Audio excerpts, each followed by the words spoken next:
Assalamualaikum warahmatullahi wabarakatuh. Perkenalkan, nama saya Salsa Blanca Fiarifianti dari SMA Negeri 2 Kota Mojokerto, kelas 12 IPA 5, absen 31. Tujuan dari dibuatnya video ini adalah untuk memenuhi ujian praktek kimia tahun 2021, yakni tentang penurunan titik debu larutan dalam pembuatan es puter. Baiklah, mari kita simak videonya. Berikut adalah alat dan bahan yang dibutuhkan. Yang pertama ada baskom stainless, lalu ada sendok dan juga piring sebagai tatakan, ada bubuk es krim dan juga garam grosok, ada 200 ml susu, ada rantang, bisa juga menggunakan kaleng bekas, dan juga es batu. Berikut ini adalah langkah-langkah untuk membuat es puternya. Langkah yang pertama, masukkan es batu ke dalam baskom secukupnya.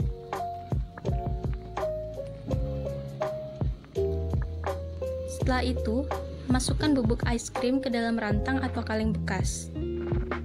Lalu masukkan 200 ml susu.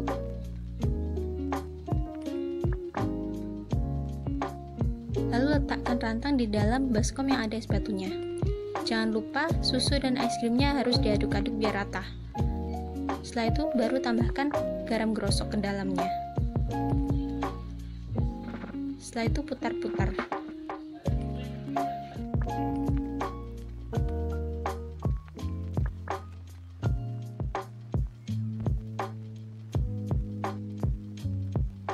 Berikut ini adalah penampakan dari akhir praktikum dalam pembuatan es puter. Dapat dilihat di situ es puternya terlihat halus dan terlihat enak dimakan. Dan juga baskomnya itu terlihat membeku. Oke, sekarang saya akan lanjut ke pembahasan. Yang pertama ada apakah fungsi penambahan garam grosok pada praktikum ini. Pertama-tama saya mau menjelaskan dulu sedikit.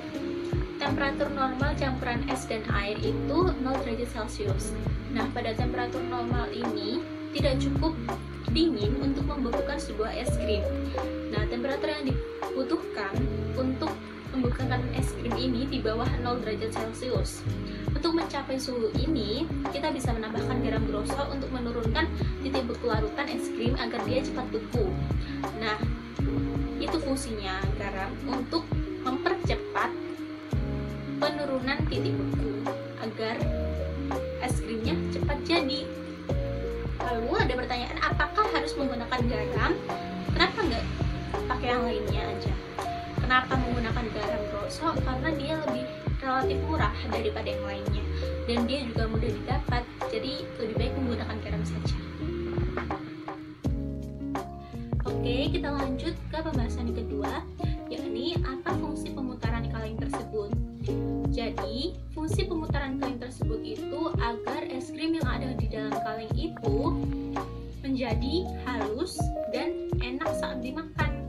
Jika kaleng yang berisi es krim tadi, adonan es krim tadi maksud saya, adonan es krim tadi ditaruh di baskom saja lalu dibiarkan mendingin, itu nanti akan terjadi gumpalan-gumpalan di dalam es krim tersebut, jadi tidak enak untuk dimakan gitu. Oke, lanjut aja ke pembahasan yang ketiga, yakni apa perbedaan pembuatan es krim secara langsung ditaruh di freezer dengan pembuatan es krim dengan metode ini, yakni yang ditambah dengan garam grosok. Nah, bedanya itu ketika kita membuat es krim lalu ditaruh di dalam freezer saja, itu kurang efektif. Karena apa? Karena suhunya itu kurang rendah untuk membekukan es krim. Karena komponen yang ada di dalam freezer itu hanya es dan juga air, jadi suhunya kurang rendah untuk membekukan es krim. Nah, beda ketika kita membuat es krim dengan menggunakan metode ini yang ditambah dengan garam grosok.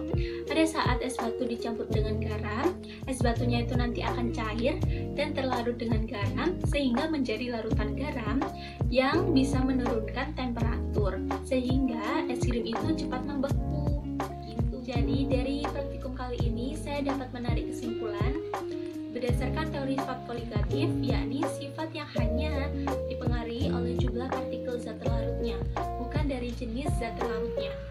Jadi garam grosok di sini itu sebagai zat terlarut. Nah, dia merupakan faktor utama yang berpengaruh dalam proses penurunan titik beku larutan. Sehingga ketika kita semakin banyak menambahkan garam grosok ke dalam es batu, maka maka semakin cepat pula es krim tersebut membeku. Seperti itu. Baiklah, sekian dari video saya. Mohon maaf bila ada salah kata ataupun yang lain.